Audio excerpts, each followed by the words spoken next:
Attention please.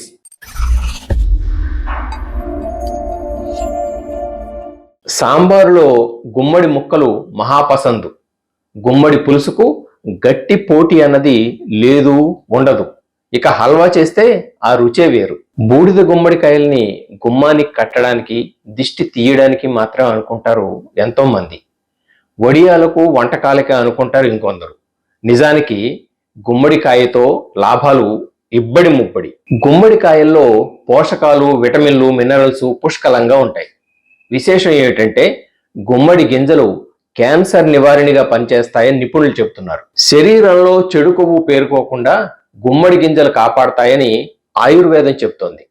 గుమ్మడి గింజల నుంచి తీసిన నూనెను ఉపయోగించడం వల్ల అధిక రక్తపోటు అదుపులో ఉంటుంది. గుమ్మడి ముక్కలు, గుమ్మడి గింజలు ప్రోస్టేట్ గ్రంథి వాపును తగ్గిస్తాయి. గుమ్మడి కారణంగా చక్కెర బాధితులకు ఎంతో మేలు జరుగుతుంది. రక్తంలోని గ్లూకోజ్ను గుమ్మడి బాగా తగ్గిస్తుంది. వివిధ రకాల నొప్పుల్ని నివారించగల యాంటీ ఇన్ఫ్లమేటరీ లక్షణాలు గుమ్మడి గింజల్లో పుష్కలం. ఒక్క జాగ్రత్త మాత్రం తీసుకోవాలి. రక్తం పలుచగా ఉండేవారు, అందుకోసం ప్రత్యేకంగా మందులు వాడుతున్న వారు గుమ్మడి గింజలకు దూరంగా ఉంటే మంచిది. గుమ్మడి గింజల్ని పోషకాలతో నిండిన శక్తి కేంద్రాలుగా అభివర్ణిస్తారు. అవి పోషకాల గనులు. ఆ గింజలు నిద్ర నాణ్యతను పెంచుతాయి, షుగర్ కంట్రోలుకు, రోగ నిరోధక శక్తి పెంపుదలకు తోడ్పడతాయి. ఎవరిలోనైనా రోగ నిరోధక శక్తి పెంచడానికి, గాయాలు త్వరగా మాను పట్టడానికి జింకు అవసరం.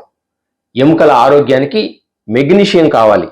కండరాల నిర్మాణానికి, కణాల మరమ్మతుకు ప్రోటీన్ కావాలి. ఇవన్నీ గుమ్మడి గింజల్లో ఉంటాయి. గుమ్మడిలో పీచు ఎక్కువ, క్యాలరీలు తక్కువ. ప్రయోజనాలు రాయిపోతే ఒక పట్టాన జాబితా తెవలదు. గుమ్మడి లివర్ పనితీరును మెరుగుపరుస్తుంది, జీర్ణక్రియను సమర్థంగా నిర్వహిస్తుంది. బూడిద గుమ్మడికాయ మన నాడీ వ్యవస్థను కుదుటపరుస్తుంది. ప్రతి చిన్న విషయానికి ఆందోళన చెందేవారు తరచూ గుమ్మడి జ్యూస్ తాగితే మంచిది. అది డిప్రెషన్ తగ్గిస్తుంది. మూర్ఛ వ్యాధితో బాధపడే వారికి మేలు చేస్తుంది. ఒక రోజుకు అవసరమయ్యే విటమిన్ ఏ అరకప్పు గుమ్మడి ముక్కలతో సమకూరుతుంది. కళ్ళు బాగా కనిపించడానికి, పునరుత్పాదక అవయవాలు సజావుగా పనిచేయడానికి విటమిన్ ఏ చాలా అవసరం. గుండె, ఊపిరితిత్తులు, కిడ్నీల వంటి కీలక అవయవాల ఆరోగ్యానికి గుమ్మడి ఎంతగానో దోహదపడుతుంది. నారింజ రంగులో నిగనిగలాడే గుమ్మడి ముక్కల్లోని పొటాషియం బీపీ తగ్గించడానికి సాయపడుతుంది. ఎప్పుడైనా ముఖ్యంగా ఎండ తీవ్రత బాగా ఉన్నప్పుడు నీరసంగా, అలసటగా అనిపిస్తుంది. అటువంటప్పుడు గుప్పెడు గుమ్మడి గింజలు తీసుకుని ఒక్కోటి తినండి. అవి ఎనర్జీ అందిస్తాయి, శరీరాన్ని చురుగ్గా ఉంచుతాయి.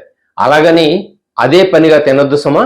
గుమ్మడి గింజలు మితిమీరి తింటే శరీరంలో వేడి పెరుగుతుంది, కడుపులో గడబడగా ఉంటుంది, అజీర్తి ఇబ్బంది పెడుతుంది. అందుకని రోజుకు 20-30 గ్రాముల లోపు తీసుకోవడం మంచిది. వాటిని నేరుగా తినడం కన్నా నానబెట్టి లేదా దోరగా వేయించి తింటే తేలిగ్గా జీర్ణం అవుతాయి. గుమ్మడి గింజల్లోని ట్రిప్టోషాన్ అనే అమైనో ఆమ్లం మెదడులో సెరటోనిన్, మెలటోనిన్ హార్మోన్ల ఉత్పత్తిని పెంచుతుంది. శరీరంలోని వ్యర్థాలను తొలగించడానికి బూడిద గుమ్మడికాయ ఎంచక్కా పనిచేస్తుంది. ముక్కలుగానో, జ్యూస్గానో, గింజలుగానో ఎలాగైనా తీసుకోండి. విస్తృత ప్రయోజనాల ఖని అయిన గుమ్మడికాయలో అసలు ఏమేమి ఉంటాయి? బూడిద గుమ్మడికాయ తీసుకోండి, అందులో 96% దాకా నీరే ఉంటుంది. తక్కిన 4%లో ప్రోటీన్లు, కార్బోహైడ్రేట్లు, జింక్, కాల్షియం, ఐరన్, విటమిన్లు B1, B2, B3, B5, B6, vitamin C ఇవన్నీ ఉంటాయి. క్యారెట్, చిలగడదుంపల్లో మాదిరిగానే గుమ్మడికాయలోనూ బీటా కెరోటిన్ దండిగా ఉంటుంది. యాంటీ ఆక్సిడెంట్ గా పనిచేసే ఇది ఒంట్లోకి చేరాక విటమిన్ ఏ రూపంలోకి మారిపోతుంది. గుమ్మడిని ఏ రూపేణా తీసుకున్నా ఏ విటమిన్ కు ఢోకా ఉండదన్నమాట. గుమ్మడికాయ బ్రాంకో డైలేటర్ గా పనిచేస్తుంది. శ్వాసక్రియను తేలికపరుస్తుంది. వయసు మీద పడ్డట్లు కనిపించనివ్వకుండా యాంటీ ఏజింగ్ ఏజెంట్ గా పనిచేస్తుంది. మళ్ళీ మరో అంశంతో మీ ముందుకు వస్తాను. This is Balu Ekkal Devara signing off. నమస్తే.